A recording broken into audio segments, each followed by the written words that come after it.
जय गुरु जी। गुरु जी के श्री चरणों में कोटि कोटि प्रणाम। गुरु जी की प्यारी प्यारी संगत को जय गुरु जी। गुरु जी महाराज, आपकी कृपा से आज मैं दिव्य आभा का अध्याय जनसंपर्क अधिकारी को पुण्यवाणी प्राप्ति पढ़ने जा रही हूँ। गुरु जी महाराज, इसे पढ़ते समय अगर मुझसे कुछ भूल हो जाए तो मुझे क्षमा करना। संगत जी, हाथ जोड़कर आपसे माफ़ी। गुरु जी महाराज, प्लीज़ आशीर्वाद दें ताकि मैं इस अध्याय को बिना किसी रुकावट के सच्चे भाव से पढ़ सकूं। आज्ञा महाराज। जनसंपर्क अधिकारी को पुण्यवाणी प्राप्ति। दिसंबर 1999 की शीत ऋतु मेरे लिए एक अति भयानक समाचार लेकर आई थी। धीरे धीरे मेरी आवाज़ कम होती जा रही थी और थोड़े से शब्दों के उच्चारण के लिए भी मुझे विशेष प्रयास करना पड़ रहा था। कर्ण, नासिका और कंठ विशेषज्ञ से मिलने के पश्चात यह लग रहा था कि दिल्ली की यह शीत ऋतु और धुंध निरानंद होते हुए और भी प्रतिकूल होने वाली थी।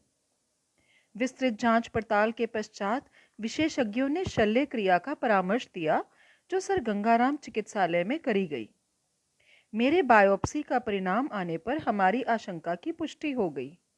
कंठ में मेरी सूजन असाध्य प्राणघातक कर्कट रोग बन चुका था। जब मेरी वाणी विकृत होने लगी, उसके मात्र 2 मास पश्चात मैं जैसे नर्क में पहुंच गया था और इसका कारण समझ पाने में असमर्थ था। मैं सिगरेट, मद्य, तंबाकू या पान का सेवन नहीं करता था, पर ईश्वर ही पालक हैं। अपनी शल्य क्रिया के पश्चात 3 सप्ताह के विश्राम काल में, जिसमें मुझे कुछ भी बोलने की मनाही थी, मैं गुरुजी की शरण में रहा। मैं और मेरी पत्नी, हम दोनों गुरुजी के पास मेरी दुर्दशा की अवस्था में पहुंचे थे, किंतु उससे पहले एक और परीक्षा देनी थी।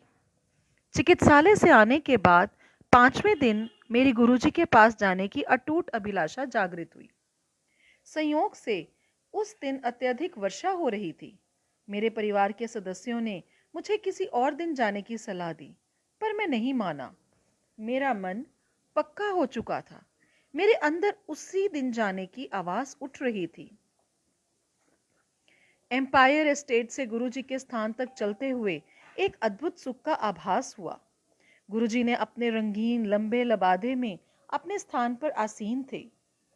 हमारा परिचय करवाकर हमें राजसिक रक्तिम कालीन पर आसन ग्रहण करने को कहा गया। गुरबानी के पवित्र शब्द वातावरण में रस खोलकर उसे और मधुमय कर रहे थे। एक स्नेहमय किंतु ओजस्वी ऊर्जा पूरे कमरे में फैली हुई थी। कुछ समय पश्चात चाय प्रसाद वितरित हुआ। उसके एकदम बाद गुरुजी ने हमें बुलाया और मेरी घबराई हुई पत्नी को कहा, जा तेरे हस्बैंड नु 50% ठीक कर दिता, टेस्ट फिर करा ले। उस समय यह विश्वास करना सरल नहीं था कि वह असाध्य रोग ठीक हो गया था, पर हमने गुरुजी की सलाह मानी। बायोप्सी के शेष 4 स्लाइड में से 2 एम्स में दी और 2 मुंबई स्थित टाटा संस्थान में भेजी। 1 सप्ताह पश्चात परिणाम आने पर हम पुनः एम्पायर एस्टेट गए। हमारे प्रवेश करते ही गुरुजी मुस्कुराए और बोले, क्यों डॉक्टर, कंफ्यूज हो गए? यह तथ्य था। दोनों संस्थानों से आए निष्कर्षों ने मुझे स्वस्थ घोषित किया था। प्रथम चमत्कार हो चुका था। उसके पश्चात चिकित्सकों ने रोग लक्षण प्रयोगशाला के निर्णयों की अवहेलना न कर उपचार पूरा कराने को कहा। मैंने निश्चित कर लिया था कि अब कोई भी उपचार गुरुजी के कथनानुसार ही होगा।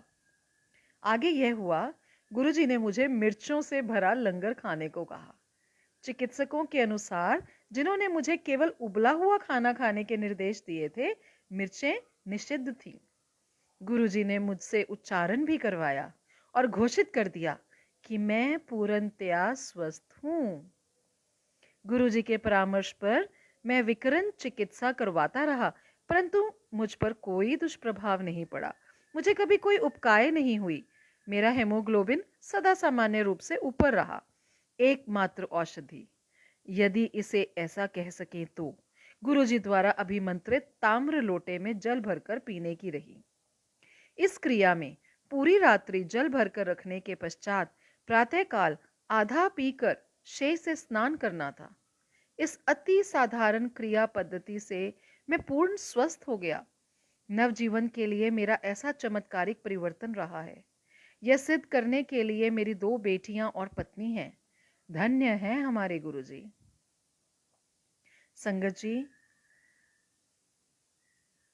यह आशीर्वाद अचल पाल अंकल का है, जो दिल्ली में रहते हैं। शुक्राना गुरुजी महाराज, अनंतम शुक्राना, कोटि कोटि शुक्राना। हे मेरे गुरु मालिक, जैसे आप सबको ब्लेस करते हैं, जैसे आपने अंकल को ब्लेस किया, वैसे हर दीन दुखी की को ब्लेसिंग देना, सब पर कृपा करना, सबके कष्ट दूर करना। हे मेरे मालिक, आपके श्री चरणों में कोटि कोटि प्रणाम, अनंतम शुक्राना मेरे प्रभु, अनंतम अनंतम अनंतम शुक्राना।